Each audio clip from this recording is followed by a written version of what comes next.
So friends, आज मैं आपको बताने वाला हूँ फोर्स के बारे में। देखिए आखिर ये फोर्स होता क्या है। तो interaction between two object that causes a change in the motion of the object. तो ये है हमारे फोर्स का डेफिनेशन। लेकिन अब अगर आप लोग इतना ना याद करके आप लोग खाली ये याद कर सकते हैं कि फोर्स का मतलब होता है एनी पुश या फिर होता है आपका पुल, ठीक ना। तो जो पुश और पुल होता है वही आपका होता है फोर्स का डिफिनेशन कि एनी काइंड ऑफ पुश और pull on an body that impact to their position is called force. Okay, जो फोर्स होता है वो पुश भी होता है, वो पुल भी होता है। अब देखिए, पुश मतलब होता है धक्का देना और पुल मतलब होता है खींचना, ठीक ना। हिंदी में पुश मतलब धक्का देना, पुल मतलब खींचना। तो जब भी हम लोग किसी चीज़ को धक्का देते हैं या फिर किसी चीज़ को खींचते हैं, तो हम लोग अगर कोई भी चीज़ को अगर हम लोग मूव कराते हैं, मान लीजिए कि अगर हम लोग ऐसे अगर जब हम लोग बच्चे थे तो हम लोग ऐसे गाड़ी, छोटे छोटे गाड़ी होता है, उसको हम लोग आगे बढ़ाते हैं, धक्का देते हैं तो उससे वो आगे बढ़ता है, ठीक ना।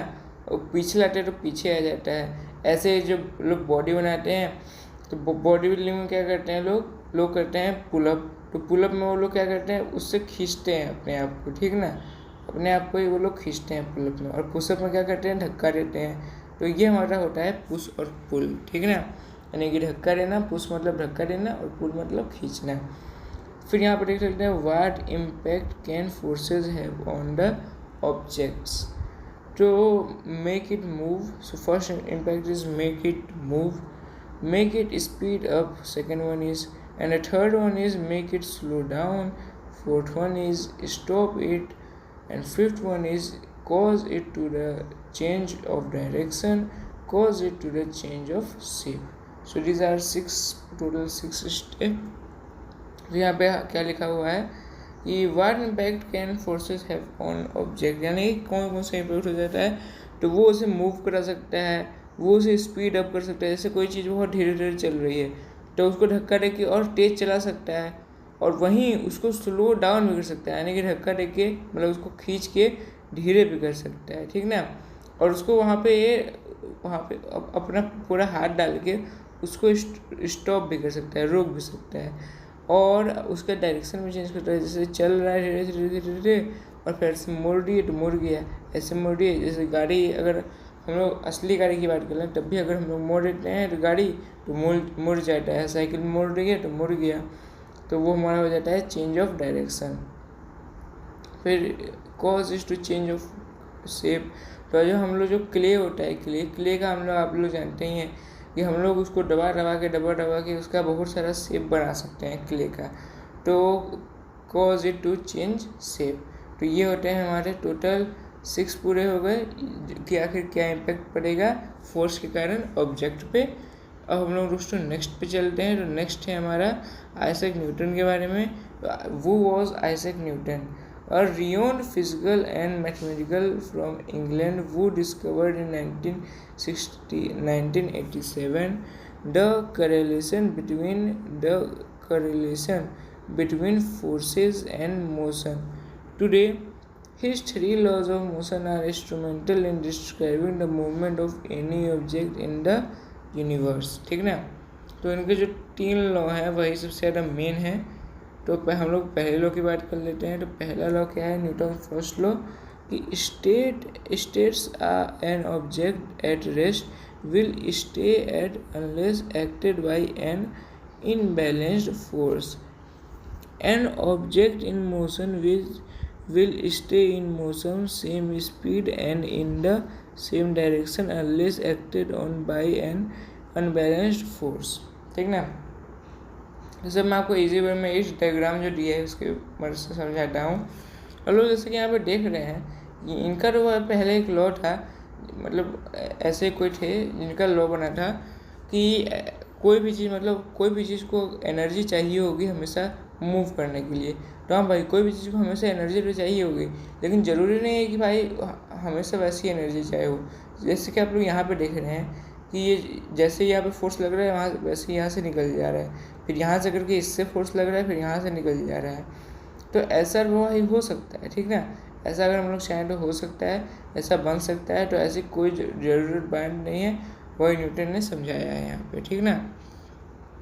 हम लोग सेकेंड लॉ बात कर लेते हैं। तो Newton second law of motion, अब मोशन के बारे में बात करिए, मोशन और रेस्ट यानी कि तो states the acceleration of object by force is inversely proportional to the mass of the object and directly proportional to the force, ठीक है ना। तो यहाँ पे जो एक्सेलरेशन जो ऑब्जेक्ट है उसका जो फोर्स है प्रोपोर्शनल है मास और object directly proportional to force, यानी कि जो उसका मास और ऑब्जेक्ट है वो अगर प्रोपोर्शनल होगा तभी जाके वो होगा, ठीक ना। अब यहाँ पे जैसे कि आप लोग देख सकते हैं कि यहाँ पे एक धागा से मान लीजिए कुछ स्क्वायर शेप का है, मान लीजिए टिफिन का ढक्कन है, तो ढक्कन को इससे बांध के आगे पीछे कराया जा रहा है। तो यहाँ पे क्या लग रहा है, यहाँ पे फोर्स लग रहा है, लेकिन ज़रूरी नहीं है कि हाथी से फोर्स लग रहा है, क्योंकि रस्सी से भी फोर्स लग रहा है और रस्सी से हमारा हाथी फोर्स लगा रहा है। तो यहाँ पे जो फोर्स का कंडक्टर है तो वो तो हाथी है, ठीक ना।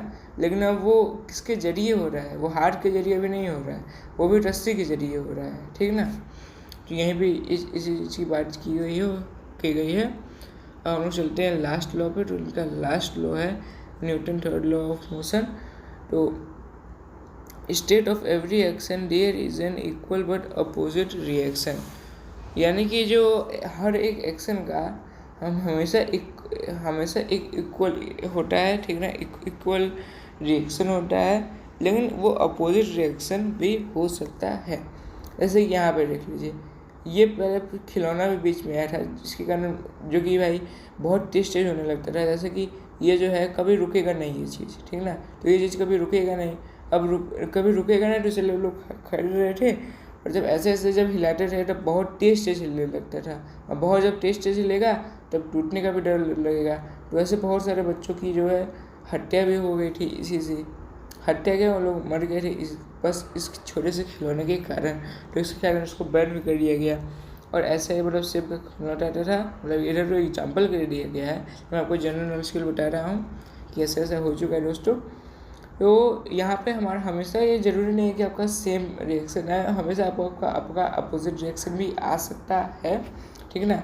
लेकिन हाँ ये बात है कि कोई भी एक्शन का, कोई भी फोर्स का रिएक्शन जरूर रहेगा, भले वो थोड़ा सा है। जैसे कि अगर हम लोग मान लीजिए कि हम लोग का सपना है कि भाई दीवार गिराना है, अब दीवार गिराने के लिए अगर हम लोग पुश कर रहे हैं तो उसका तो भाई सीधे एक्शन नहीं आएगा, लेकिन उसमें थोड़ा ऐसा एक्शन आते रहेगा। और अगर मान लीजिए कि 100 आदमी मिलकर खाली छोटे से वॉल पर, यानी कि वो मतलब आधा ईटा से भी छोटा है, मान लीजिए बहुत छोटा है वो, और उस पर धक्का दे रहे हैं 100 आदमी मिलकर, तब तो भाई वो कम से कम गिर ही जाएगा, ठीक ना। तो इसीलिए दोस्तों ये सब बात है। अब हम लोग नेक्स्ट पे चलते हैं। तो हमारा आखिरी पन्ना ये है कि name instances where Newton's first law of motion comes into play. तो आप लोग जानते हैं फर्स्ट लॉ ऑफ न्यूटन कहाँ से आया है। वो जब सेब गिरा था उनके सर के ऊपर, न्यूटन के सर के ऊपर, तभी इन्होंने ऐसे सब डिस्कवरी कर ली। फिर can you think of scenarios where Newton third law of motion is relevant. तो ये दोस्तों हर जगह रिलेवेंट हो जाए, जैसे कि मैंने आपको बताया भी अभी उस खिलौने के बारे में। तो खिलौना वैसा एग्जांपल था जैसे खिलौने का, ठीक ना। फिर provide example of when Newton second law of motion is applied. तो Newton second law of motion बहुत बार अप्लाइड होता है। जैसे कि अगर मान लीजिए कोई इंक्लाइंड सरफेस है, तो यहाँ पे तो आपका एकदम गोल था, मान लीजिए परफेक्ट था, लेकिन ऐसे नेचुरल में कभी परफेक्ट नहीं होता है। लेकिन मान लीजिए अगर कोई इंक्लाइंड सरफेस है, तो अगर इंक्लाइंड सरफेस से अगर हल्का सा वो ऊपर गया और फिर ऐसे ऊपर नीचे करते गया, लेकिन वो चलते ही रहा, तो एक टाइम अगर ऐसा आएगा जैसे कि यहाँ पे आप लोग ने मोड़ लगा दिया, फिर हल्का सा ऊपर गए, फिर नीचे गए, फिर ऊपर गए, बहुत ऊपर चले गए, फिर नीचे गए, फिर ऊपर गए, फिर नीचे गए, फिर ऊपर गए, फिर ऐसे ऊपर नीचे करते करते यहाँ पे आ गए, ठीक ना। तो ये नीचे ऊपर करने की बजाय, क्योंकि देखिए जितना स्पीड से वो नीचे जाएगा उतना स्पीड से वो ऊपर भी आएगा, तो ये तो जाहिर सी बात है कि भाई उतना ऊपर तो आना तय है, ठीक ना। तो इसलिए ये जो है हमारा अप्लाइड है। अगर मान लीजिए जो इंटरकनेक्टेड माउंटेन होते हैं, माउंटेन पे अगर मान लीजिए अगर कोई ऐसे आपको जगह मिल गई, जैसे माउंटेन पर अधिकतर भाई फंस हो जाएगा, बहुत सारे हिल उल होते हैं। लेकिन अगर मान लीजिए सब हिल्स को हटा दिए हम, तो अगर माउंटेन पे अगर हम लोग फेंकते तो वो घूमते घूमते वो मतलब रुकेगा नहीं बॉल, ये तो श्योर है। अगर वहाँ पे हिल से हटा दिया, मतलब गड्ढे अगर हटा दिए तो कभी रुकेगा नहीं हमारा बॉल, ठीक ना। तो ये हमारा अप्लाइड है। तो सेकंड लॉ भी अप्लाइड है, फर्स्ट लॉ भी अप्लाइड है और थर्ड लॉ भी अप्लाइड है। तो आई होप आपको ये वीडियो अच्छा लगा होगा। अगर आपको वीडियो जरा सा भी इंफॉर्मेटिव लगा हो तो वीडियो को लाइक करें, शेयर करें और सब्सक्राइब करना बिल्कुल ना भूलें। मिलते हैं आपसे नेक्स्ट वीडियो में, तब तक के लिए बाय बाय।